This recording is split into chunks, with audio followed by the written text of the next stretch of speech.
अब देखा जाएगा तो कहीं ना कहीं मुझे ऐसा लगता है कि पर कौन देख रहा है? कोई नहीं देख रहा है। कौन देख रहा है सर उसमें धर्म और मजहब? हाँ देखिए, अभी आपने सीए एनआरसी की बात सुनी थी, अभी एक डिबेट चली थी आपसे पहले, कुछ समय पहले, तो उसमें कहा गया था कि भी सीए एनआरसी तो लेके हम आए, हिंदुओं को तो हम अंदर रखेंगे, लेकिन जो मुसलमान है उनको बाहर करा अरे जाएगा। वो अल्पसंख्यक जिन देशों में उन अरे सुन तो अल्पसंख्यक लीजिए। कहे गए थे सर, वो जो जिन मुल्कों का जिक्र किया था, वो जो वहां पर अल्पसंख्यक है उनको भारत में जगह दी जाएगी। सिर्फ हिंदू नहीं थे, अरे सुन तो सिख भी लीजिए, थे उसमें, क्रिश्चियंस भी। अब सर आप गलत बात बोलेंगे तो याद दिलानी दीजिए, पड़ेगी ना। देखिए सुन लीजिए, जो विदेशों से अगर भारत के अंदर लीगल तरीके से आएंगे, जो भारत सरकार उनको नागरिकता देगी, हाजी नाजिम खान पीस पार्टी उनका खैर मकदम करेगी।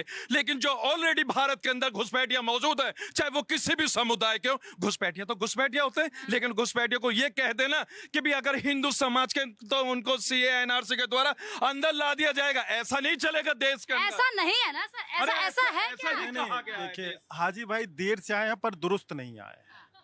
ये जो है भावनाओं को भड़का के जज्बातों को निकाल करके अगर आप फिर भी घुसपैठियों को रोकना चाहेंगे, नाजिम भाई मैंने नहीं बोला था यार, नहीं नहीं नहीं इतना नहीं, आप डबल स्टैंडर्ड है ना, वही वो डबल स्टैंडर्ड है। आप सीधे बोलिए ना कि ना ना ना ना ना, सुनिए सुनिए सुनिए, अरे सुनिए नाजिम भाई, खफा मत होइए, आपकी भावनाओं की कद्र है, आपके ज्ञान की कद्र है, आपके जज्बातों की भी कद्र है, लेकिन अगर घुसपैठियों को पोटने देंगे, उसको चादर के नीचे छिपा के रखेंगे, चौकी के नीचे छिपाएंगे, जब जांच होगी तो उसकी कदर नहीं होगी।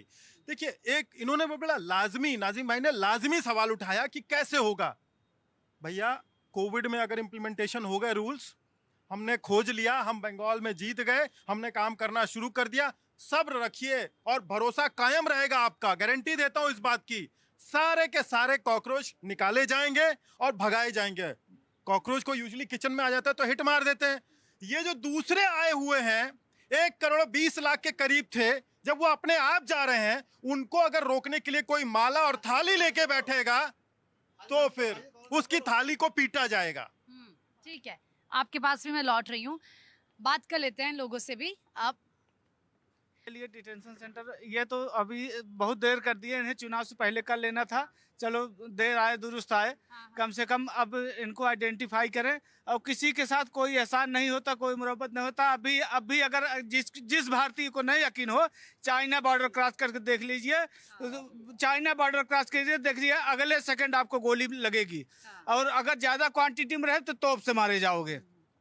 इसलिए जितनी जल्दी हो सके इनको आइडेंटिफाई करिए, यहाँ से गेट आउट, ताकि आम जनता को और आम लोगों को उनको उनके अपने हिस्से का हक, दवाई मिल सके, खाना मिल सके और जमीन मिल सके और रहने की जगह मिल सके।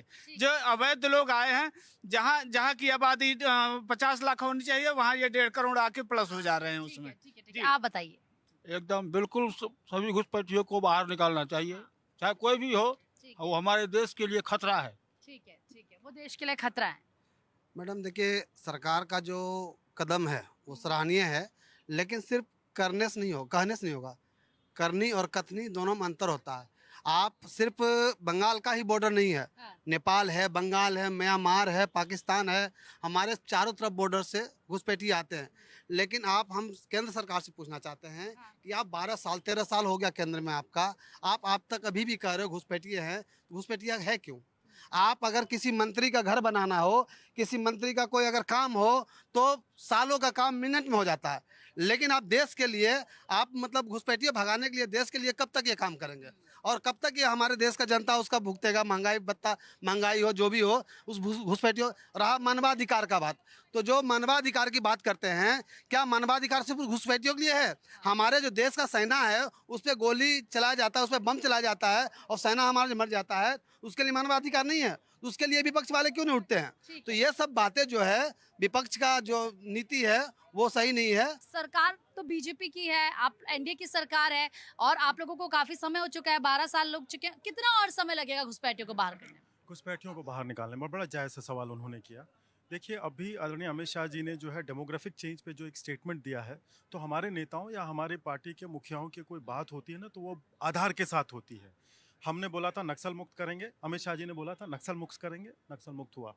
अपराध मुक्त करेंगे। देखिए हालांकि विपक्षी दल इस पे सवाल पूछ सकते हैं, लेकिन एक 8-9 साल पहले के उत्तर प्रदेश और अब के उत्तर प्रदेश में बहुत अंतर है। तो आदरणीय अमित शाह जी ने जो अभी अपना वक्तव्य दिया है कि जो डेमोग्राफिक चेंज हो रहे हैं उन पे विशेष तौर पे ध्यान दिया जाएगा। ठीक तो है, एक हाँ, रणनीति के तहत काम होता है राइट, और धीरे धीरे उसको जमीन पे उतारा जाता है। ठीक है। जनता का अधिकार है वो सवाल करे, उसको तो तुरंत सब कुछ चाहिए, सब्सिडी तुरंत चाहिए, फ्री भी सब कुछ चाहिए। मैं इस पे कोई विरोध नहीं है, सरकार वेलफेयर स्टेट का काम करती है और सरकार का कृत्य है करने का, लेकिन इतने बड़े देश में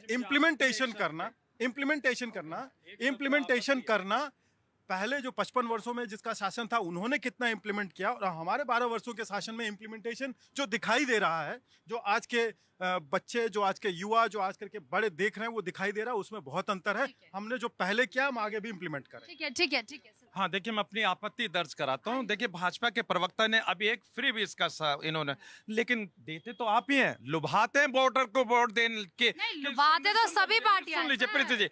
प्रीति जी देखिए, आप निष्पक्ष बात कीजिए। अरे सर, सत्ताधारी की निष्पक्ष ही तो तरफ बता, को- नहीं नहीं, मैं तो बस ये बता रही हूँ कि कांग्रेस पार्टी ने भी कम फ्री बीज की बातें नहीं की थी, या किसी भी पार्टी ने कम फ्री बीज की बात। सुन तो लीजिए, देखिए अभी मैंने फ्री बीज की बात करी। कांग्रेस की सरकार है और फ्री वीज के वादों को पूरा करने के लिए अरे उनके फ्री बीज को विधायक छोड़ दीजिए, ये बता दीजिए, अरे आप सुनिए युवाओं ना, को रोजगार कांग्रेस- कब दे रहे हैं? आप तो युवा आगे ना, जो सुनिए, बेरोजगार जो युवाओं फ्री को बीज तो पे इन्होंने अभी आपत्ति कॉकरोच जताई थी, भी फ्री कहा, बीज पे आपत्ति कॉकरोच भी कहा इन्होंने। सरकार अब ये बता दीजिए, अगर जो रोजगार मांगेगा बेरोजगार को ये कॉकरोच कह के बोलेंगे। और दूसरी बात एक और चीज और सुन लीजिए भाई, आपके